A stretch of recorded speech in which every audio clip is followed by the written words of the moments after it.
Dinsdagavond, iets voor middernacht, druppelden de leden van de Raad van 11 en het trio van de Pila's met lood in de schoenen naar het bordes op de Grote Markt, waar ze werden opgewacht door de vele Pielhazen en Pielazinnen om samen de laatste minuten van prins Frank te beleven.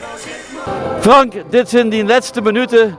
Dadelijk gaat dit echt gebeuren, dan is het bijna als woensdag en dan is het gedaan.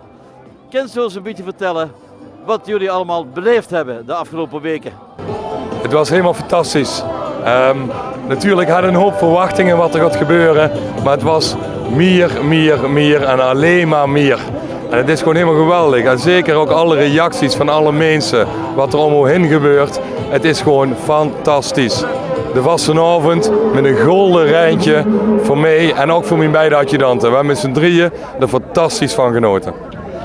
Dat vastelavond verbindt, dat hebben jullie met z'n drieën echt bewezen. Dankjewel. En dan nog één keer ook voor Olly. Wie je ook ziet, wat je ook vindt. Het is de vastelavond die ons allemaal verbindt. Vastenavond samen. Uiteindelijk kwam dan toch echt het moment. Op verzoek van Wout Klaassen, die de zieke voor schop verving, werden de kiepsen afgenomen. Frank, zou jij als eerste van uw atjes bij Paul de kieps af willen pakken?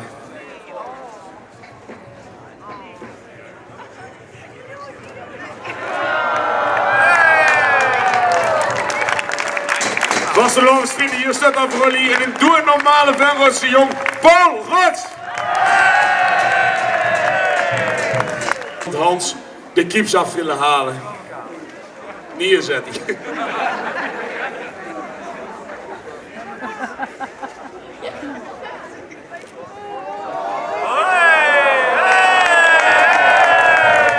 Piela's en Pielazinnen, een weer applaus voor adjudant Hans Kirsjes.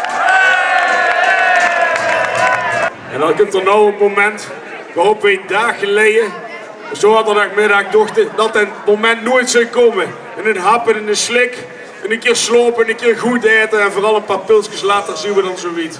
Een moment waar we met z'n allen tegenop gekeken hebben. Het is een fractie voor 12, Frank. Ik ga jou nou de kieps afnemen, namens Vos Rob, en dan zie je dadelijk weer gewoon Frank Aas. Daar gaat hij. Sorry.